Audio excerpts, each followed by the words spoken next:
Assalamualaikum warahmatullahi wabarakatuh. Saya Muhammad Tafi Erwi Putra di sini sebagai anggota dari tutorial 5 akan menjelaskan mengenai definisi serta epidemiologi mengenai poster aborsi ini. Jadi aborsi. Nah, aborsi ini diserap dari bahasa Inggris yaitu abortion yang berasal dari bahasa Latin yang memiliki arti pengguguran kandungan atau keguguran. Nah, namun secara bahasa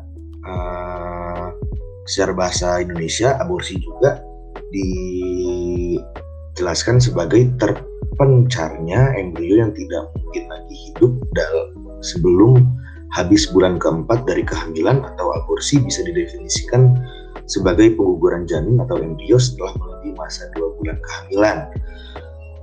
Nah, sedangkan definisi aborsi menurut kedokteran, sebagaimana dikatakan Dr.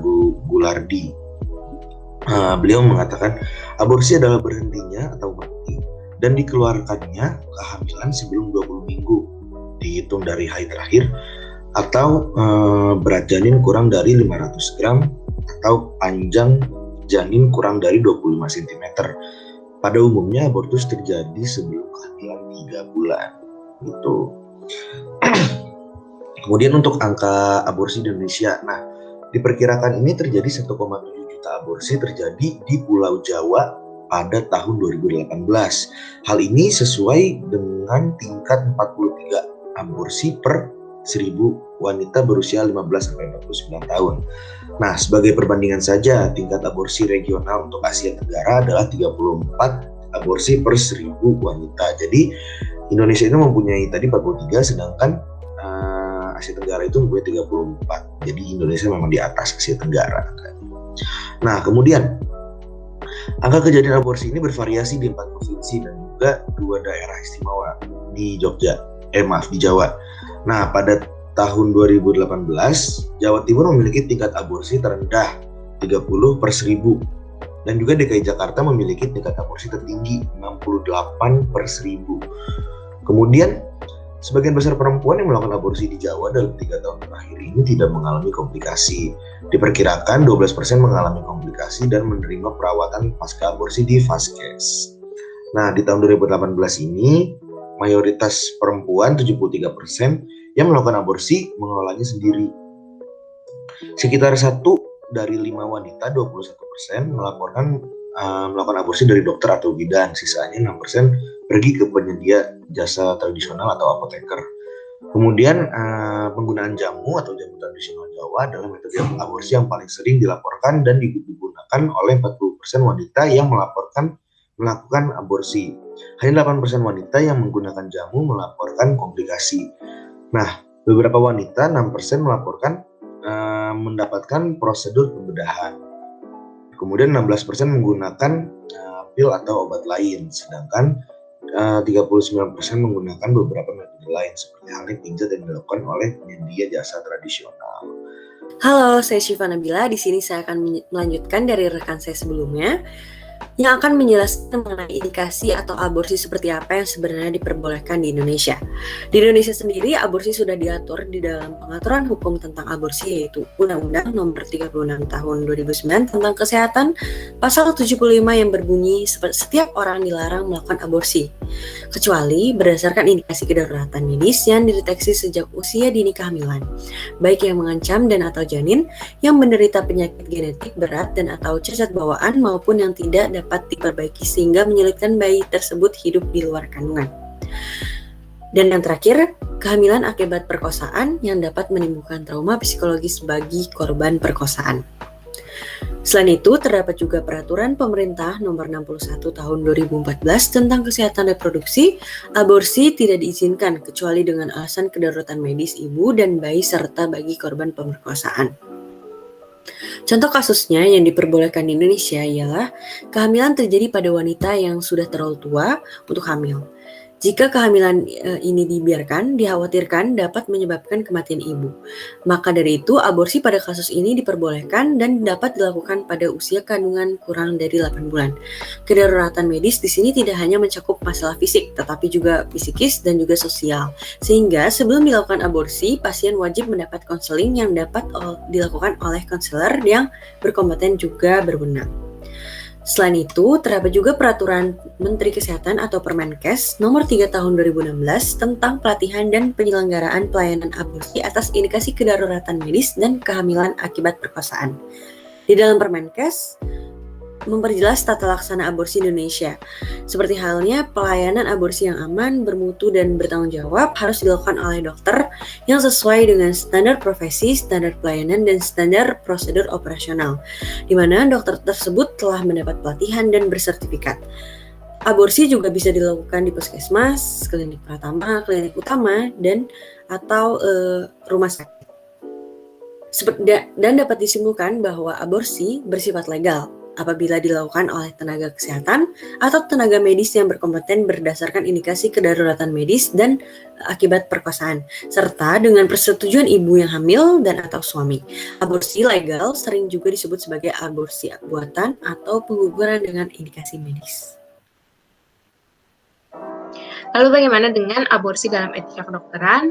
Di sini isu etik mengenai aborsi juga masih menjadi suatu perdebatan sampai saat ini, sehingga diperlukan upaya dari kesehatan masyarakat untuk mendorong adanya tindakan aborsi yang dilakukan secara aman dan juga mempertimbangkan aspek-aspek yang bisa bersinggungan dan bertentangan terhadap moralitas, agama, hukum, dan juga hak asasi manusia. Yaitu terdapat hal-hal yang bisa menjadi pengecualian diperbolehkannya untuk dilakukan aborsi. Yaitu salah satunya adalah jika terdapat resiko terhadap kesehatan dari ibu yang sedang mengandung, di mana resiko ini bisa berupa kesehatan mental dan juga kesehatan fisik. Selain itu, bisa juga jika terdapat indikasi adanya anomali janin yang serius dan jika kehamilan ini terjadi akibat adanya tindakan pemerkosaan maupun kekerasan seksual. Sedangkan untuk tindakan aborsi yang bisa bertentangan terhadap etika dari kesehatan masyarakat, yaitu hal-hal yang bertentangan dengan hak asasi manusia. Salah satunya adalah jika melanggar hak asasi ibu atau hak asasi perempuan.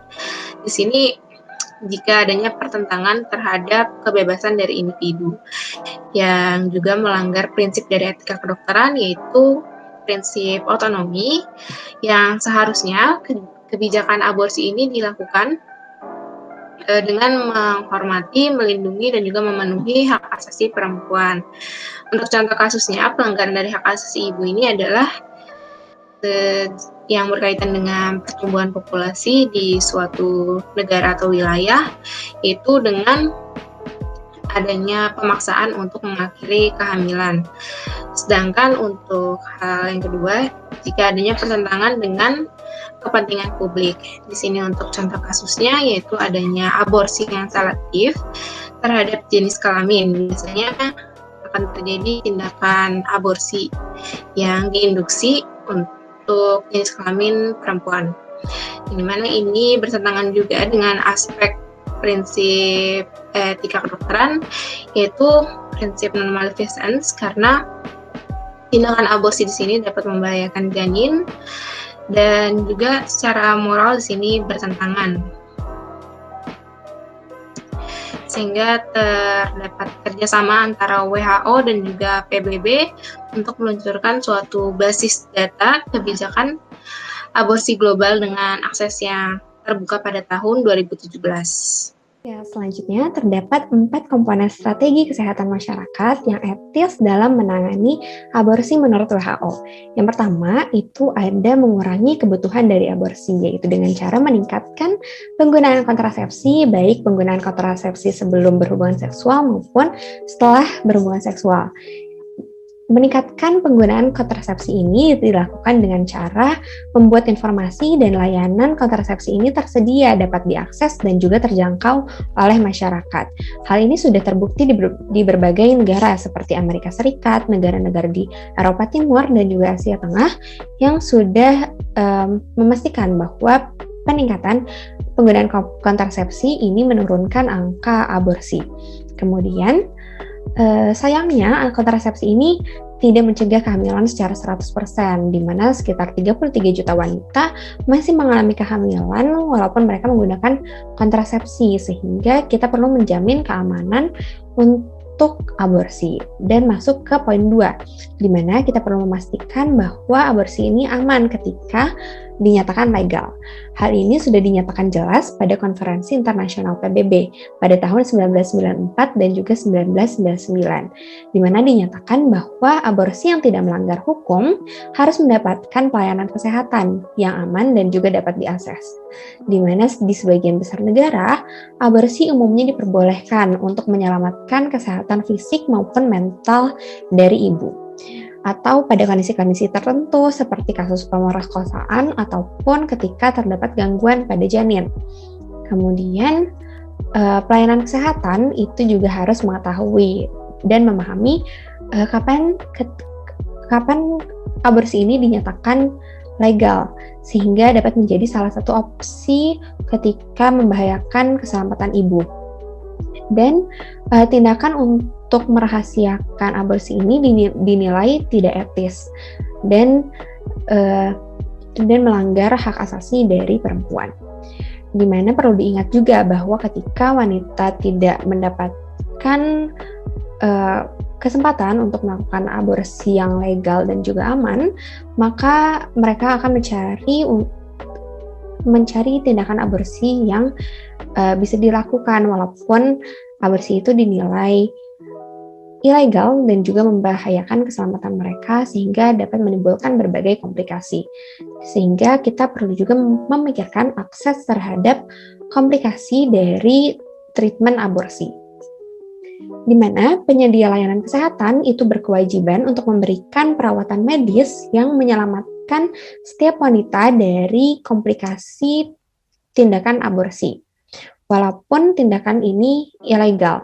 Jadi, pada tahun 2012, WHO juga sudah menyatakan panduan teknis dan juga kebijakan untuk penyediaan layanan komplikasi aborsi. Kemudian pada tahun 2017 juga WHO menyatakan bahwa wanita-wanita yang mencari perawatan medis darurat akibat komplikasi dari aborsi walaupun tindakannya itu ilegal, itu tidak boleh dimintai pengakuan ataupun dimintai menjadi informan oleh polisi, karena tindakan ini tidak etis dan mengakibatkan adanya konflik kepentingan dan juga melanggar kerahasiaan dari pasien. Kemudian masuk ke poin keempat, yaitu perawatan pasca aborsi. Pada tahun 2015, WHO menyatakan bahwa setelah aborsi, perempuan itu harus menerima informasi yang juga membahas mengenai perawatan kesehatan pasca aborsi, termasuk menghindari aborsi di masa mendatang. Seperti metode-metode kontrasepsi yang dapat dilakukan sebelum meninggalkan fasilitas perawatan kesehatan. Kemudian, penanganan aborsi ini juga perlu dilakukan oleh komunitas kesehatan masyarakat, di mana komunitas kesehatan masyarakat memiliki kewajiban etis dan juga sosial untuk mendidik legislator, pembuat kebijakan, administrator kesehatan, dan juga masyarakat luas tentang dampak kesehatan yang dapat ditimbulkan dari suatu undang-undang ataupun peraturan pada suatu wilayah ataupun sebuah negara. Contohnya yaitu American Public Health Association atau disingkat APHA, di mana pada tahun 2013 mereka mendesak untuk meninggalkan penyalahgunaan Undang-Undang Kesejahteraan Anak yang mengakui janin sebagai pribadi sehingga melanggar hak reproduksi konstitusional dan juga hak asasi dari perempuan. Kemudian juga pada tahun 2015 APHA juga menyatakan bahwa akses yang dibatasi terhadap aborsi itu melanggar hak asasi manusia, kemudian menghalangi keadilan reproduksi dan menuntut intervensi kesehatan masyarakat. Tentunya statement ini tidak dinyatakan benar 100% dan banyak pernyataan-pernyataan pendukung ataupun yang bertentangan dengan APHA ini, tetapi semua itu perlu untuk didengarkan dan juga menjadi perhatian untuk diselesaikan bersama. Kemudian terakhir dari kami, yaitu aborsi yang tidak aman merupakan suatu permasalahan global yang perlu perhatian dunia dan juga perlu respon dari berbagai pihak, di mana diharapkan anggota profesi kesehatan harus menjadi lini terdepan yang berdiri di samping perempuan, di belakang perempuan, untuk mengklaim hak asasi mereka yang sudah dinyatakan pada Konferensi Dunia keempat tentang perempuan di Beijing pada tahun 1995, yang berbunyi hak asasi perempuan termasuk hak mereka untuk memiliki kontrol memutuskan secara bebas dan bertanggung jawab atas hal-hal yang berkaitan dengan seksualitas mereka, termasuk kesehatan seksual dan reproduksi, bebas dari paksaan, diskriminasi, dan juga kekerasan. Sekian dari kami, mohon maaf atas kekurangannya. Wassalamualaikum warahmatullahi wabarakatuh.